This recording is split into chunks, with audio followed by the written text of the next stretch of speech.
என் தங்கமே, இன்று இந்த கருப்பன் கடும் கோபத்தில் வந்திருக்கின்றேன். என் பிள்ளையே, உனக்கு ஒரு பச்சை துரோகம் நடந்து விட்டது. உன்னுடைய வாழ்க்கையில் நடந்த இந்த துரோகத்தினால் நடந்தது துரோகம் என்று கூட தெரியாமல் நீ அங்கே வேதனைப்பட்டு கொண்டிருக்கின்றாய். உன்னை சுற்றி நடக்கின்ற விஷயங்களை எல்லாம் இதுநாள் வரையிலும் நீ தெரிந்து கொள்ளாமல் இருந்திருந்ததனால் இந்த கருப்பன் இன்று உனக்காக பேச வேண்டிய நிலைமை வந்துவிட்டது. உன்னுடைய பிரச்சனைகளுக்கு நீயே தீர்வை தேடத் தொடங்கியிருந்தால் என்றோ இந்த விஷயங்கள் முடிவுக்கு வந்திருக்கும். ஆனால் அதையெல்லாம் கண்டு கொள்ளாமல் நீ இருந்ததனால் இன்று இந்த கருப்பன் உனக்காக உன் முன்னால் வர வேண்டிய கட்டாயம் வந்துவிட்டது. என் பிள்ளையே, உன்னுடைய வாழ்க்கையில் நடக்கின்ற எத்தனையோ பிரச்சனைகள், எத்தனையோ சோதனைகள் என்று உனக்கு விடை கிடைக்காமல் இருந்து கொண்டிருக்கின்றது. உன்னை தேடி வருகின்றவர்கள் யார்? உனக்கு நன்மைகளை செய்கின்றவர்கள் யார்? உடன் இருந்து கொண்டு சந்தோஷப்படுத்துவது யார்? வேண்டும் என்றே உன்னை காயப்படுத்துவது யார் என்று கூட தெரியாமல் நீயும் இத்தனை காலமும் வாழ்ந்து விட்டாய். இனியும் இதையெல்லாம் தெரிந்து கொள்ளாமல் இருந்தாயானால் இந்த வாழ்க்கையில் உனக்கு கஷ்டங்கள் மட்டுமே எஞ்சி இருக்கும் என்பதனை நீ புரிந்து கொள்வாய். என் பிள்ளையே, கருப்பனின் கோபத்திற்கு நீயும் ஒரு காரணம் என்பதனை முதலில் புரிந்து கொள். உடன் இருப்பவர்கள் எப்படிப்பட்டவர்கள், அவரின் எண்ணங்கள் எப்படிப்பட்டது என்பதை கூட உணர முடியாத அளவிற்கு நீ இருக்கிறாய் என்றால் அதை நிச்சயமாக நாம் என்னவென்று கண்டு கொள்ள வேண்டும். ஒவ்வொரு நாளும் ஒவ்வொரு விதமான பிரச்சனைகள், அதுவும் குறிப்பாக உனக்கு எதுவெல்லாம் உன் வாழ்க்கையில் உனக்கு மட்டுமே தெரிந்த விஷயம் என்று நினைத்து கொண்டிருக்கின்றாயோ அந்த விஷயத்தையே மற்றவர்கள் முன்னெடுத்து உனக்கு பிரச்சனைகளை உருவாக்குகிறார்கள். இது போன்றெல்லாம் நடக்கும் பொழுது அதை என்னவென்று நீ கண்டு கொள்ள வேண்டாமா? இப்படி கூட வாழ்க்கையில் நடக்குமா என்பதனை நீ தெரிந்து கொள்ள வேண்டாமா? இந்த நேரத்தில் உன்னுடைய வாழ்க்கையில் நடக்கின்ற ஒவ்வொரு விஷயங்களும் உனக்கு சாதகமாக இல்லை. எல்லாமுமே உனக்கு எதிராக நடந்து கொண்டிருக்கின்றது. இந்த நேரத்தில் இனி இதையெல்லாம் நீ விட்டு விட்டாயானால் இனி உன் வாழ்க்கை அவர்களின் கைகளுக்குள் சென்றுவிடும். அவர்கள் நினைத்தது போல அத்தனையும் மாறிவிடும். அதற்கு இடம் கொடுக்காமல் உன்னுடைய சந்தோஷத்தையும் மனநிறைவான வாழ்க்கையையும் காப்பாற்றி கொள்ள இந்த பச்சை துரோகங்கள் செய்தவர்களை எல்லாம் உன் வாழ்க்கையில் இருந்து வெளியே அனுப்ப வேண்டும். துரோகம் என்பது இங்கு யாராலும் ஏற்றுக்கொள்ள முடியாது. அதிலும் நம்பிக்கை துரோகம் என்பதனை யாராலும் இங்கே ஜீரணிக்க முடியாத ஒரு விஷயம். அந்த நேரத்தில் உன்னோடு இருந்து கொண்டே உன்னுடைய கஷ்டங்களை எல்லாம் கண்டு ரசிக்க வேண்டும் என்று சொல்லி ஒருவர் உனக்கு செய்ததுதான் இந்த பச்சை துரோகம் என்பதனை முதலில் புரிந்து கொள். என் குழந்தையே, நம்பியவர்கள் கைவிடுவது ஒன்றும் இப்பொழுதெல்லாம் ஒரு புதிய காரியம் அல்ல. அதுவெல்லாம் இன்றிருக்கின்றவர்களுக்கு பழகிவிட்டது. யாரையும் முழுமையாக நம்பக்கூடாது என்பதில் எல்லோருமே இப்பொழுது தெளிவாக இருக்கின்றார்கள். ஆனாலும் ஒரு சில நேரங்களில் தன்னுடைய கட்டுப்பாட்டை இழந்து தன்னுடைய உணர்வுகள் சொல்கின்ற விஷயங்களை எல்லாம் ஏற்றுக்கொள்ளாமல் இதுதான் சரி என்று நினைத்து ஒரு விஷயத்தை செய்து அதில் ஏமாற்றம் கிடைக்கும் பொழுதுதான் அதை யாராலும் தாங்கிக் கொள்ள முடிவதில்லை.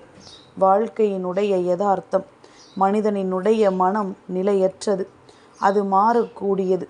எப்பொழுதும் ஒவ்வொரு விஷயங்களை பற்றியும் யோசித்து அது உன்னுடைய வாழ்க்கையில் இருந்து உனக்கான சந்தோஷத்தை உன்னிடத்திலிருந்து பறிக்கக்கூடியது என்பதனை முதலில் புரிந்து கொள். அதனால் இவர்கள் நினைக்கின்ற விஷயங்களை எல்லாம் புரிந்து கொண்டு உன்னுடைய வாழ்க்கையில் எந்த மனிதர்களை எல்லாம் நீ உன்னோடு வைத்திருக்கின்றாய், அவர்கள் எல்லாம் எப்படிப்பட்டவர்கள் என்பதனை தெரிந்து கொண்டு அதற்கு ஏற்றது போல நீயும் நடந்து கொள்ள எப்பொழுதுமே தயாராக இருந்து கொண்டிருக்க வேண்டும். இந்த மாற்றங்களும் இந்த சூழ்நிலைகளும் நிச்சயமாக என் பிள்ளை உன்னை காப்பாற்றும் என்பதனை முதலில் புரிந்து கொள். முதலில் துரோகம் நடப்பதற்கு நீயும் ஒரு காரணமாக இருந்து விட்டாய். எந்த நேரத்திலும் யார் என்ன வந்து கேட்டாலும் அப்படியே ஒப்புவிப்பது. நான் உனக்கு ஒரு விஷயம் சொல்கின்றேன், அதற்கு நீ எனக்கு பதில் சொல்வாயா? இன்னொருவர் வாழ்க்கையில் ஒரு பிரச்சனை இருக்கிறது. நீ சென்று அவர்களிடத்தில் என்ன விஷயம் என்று கேட்டுப்பார். நிச்சயமாக தலைகீழாக நின்றாலும் எதையும் உன்னிடத்தில் சொல்ல மாட்டார்கள். அவனுக்கு பிழைக்க தெரியுமா, உனக்கு பிழைக்க தெரியுமா என்று ஒரு நொடி யோசித்துப்பார். எந்த ஒரு விஷயத்தையும் தன் வாழ்க்கைக்கானதை தான் எப்படியும் மற்றவர்களுக்கு தெரியாமல் காப்பாற்றி கொள்ள வேண்டும் என்று நினைக்கின்றவர்களும் இங்குதான் இருக்கின்றார்கள். எதையுமே மனதில் ஒளித்து மறைத்து வைக்க தெரியாமல் மற்றவர்களின் வாய்ப்பேச்சுக்கு ஆளாகி நிற்பவர்களும் இங்குதான் இருக்கின்றார்கள். என் குழந்தையே, கவனம் எதிலும் தேவை. ஏனென்றால் உன்னை இவர்கள் கேளிக்கை பொருளாக மாற்றிவிடக்கூடாது. வேண்டும் என்றே அடுத்தவர்கள் மத்தியில் அவமானப்படுத்த துடிக்க காத்து கொண்டிருக்கின்றவர்களுக்கு நடுவில் நீ செய்கின்ற விஷயங்களும் எப்பொழுதுமே உன்னுடைய கவனமும் தெளிவும் நிறைவானதாக இருக்க வேண்டும் என்பதனை முதலில் புரிந்து கொள். என் பிள்ளையே, என்ன வேண்டுமானாலும் நடத்திவிட்டு போகலாம் என்று நினைக்கின்றவர்களுக்கு மத்தியில் இப்படித்தான் இருக்க வேண்டும் என்ற எண்ணத்தோடு முதலில் நீ வாழ பழகு.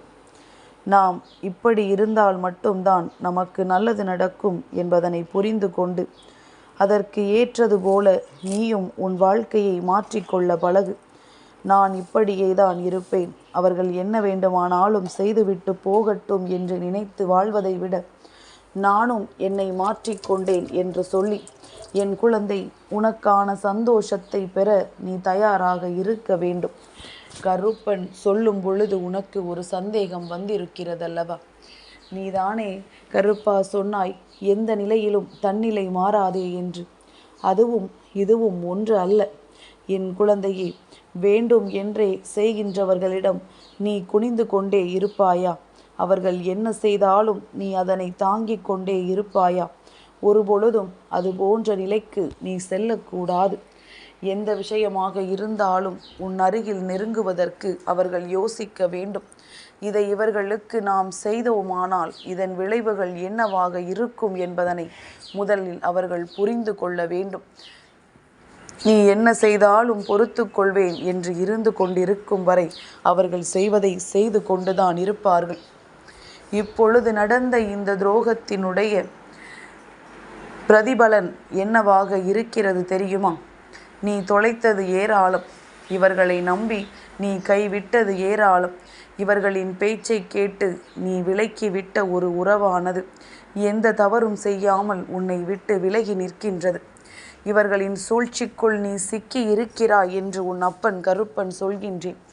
எந்த ஒரு விஷயமாக இருந்தாலும், யாரை பற்றி யார் என்ன சொல்வதாக இருந்தாலும் அதில் இருக்கின்ற உண்மைகளை தெரியாமல் நீ எந்த வகையிலும் யார் பேச்சையும் நம்பி விடாதே. உனக்கு அது உண்மை என்று தெரிந்தால் மட்டும்தான் அதை நீ நம்ப வேண்டுமே தவிர, இல்லாத பட்சத்தில் அதை நம்புவது மிக பெரிய தவறான காரியமாகும். நல்ல நேரத்தை இந்த வாழ்க்கையில் நீ எதிர்கொள்ள வேண்டிய கட்டாயம் உனக்கு வந்துவிட்டது என்பதனை முதலில் புரிந்து கொள். இனி வரக்கூடிய நாட்களில் உன்னுடைய சந்தோஷங்களை எல்லாம் உறுதியாக்க என்றும் உனக்கு நடக்கின்ற இந்த வாழ்க்கையில் இருக்கின்ற துரோகங்களை எல்லாம் ஒழித்து கட்டுவதுதான் அதற்கு முதன்மையான வேலையாக இருக்கும். கருப்பன் சொன்னது உனக்கு புரியும் என்று நம்புகின்றேன். யாரை பற்றியும் யார் என்ன சொல்லியும் வாழ்க்கையில் பிரித்துவிட முடியும் என்றால் உன்னால் எப்படி இந்த வாழ்க்கையை நிம்மதியாக வாழ முடியும்? உன்னை சுற்றி நடப்பது என்னவென்று உணரத் தொடங்கு. இந்த வாழ்க்கை உனக்கு என்ன கொடுக்கிறது என்பதனை புரிய தொடங்கு. உண்மை எது பொய் எது என்று பிரித்தறிந்து வாழத் தொடங்கு. எல்லாவற்றையும் நடத்துவதை நடத்தட்டும், நாம் அனுபவிப்போம் என்று இருந்து கொண்டு இருந்தாயானால் இந்த கருப்பன் உனக்கு துணைக்கு வர மாட்டான் என்பதனையும் நினைவில் வைத்துக்கொள். கருப்பனின் கோபத்திற்கு காரணத்தை புரிந்திருப்பாயானால் என் பிள்ளை இனி உண்மையையும் பொய்யையும் சரியாக பிரித்தறிந்து விடுவாய். எல்லோரிடமும் ஒன்று போல பழகுவதை நிச்சயமாக நிறுத்தி விடுவாய். எவனும் உன்னை நெருங்கிவிட முடியாதபடி உன்னை நீ காத்து கொள்வாய். என் தங்கமே, இந்த கருப்பனின் ஆசீர்வாதங்கள் என்றென்றைக்கும் உனக்கு முழுமையாக கிடைத்து கொண்டே இருக்கும்.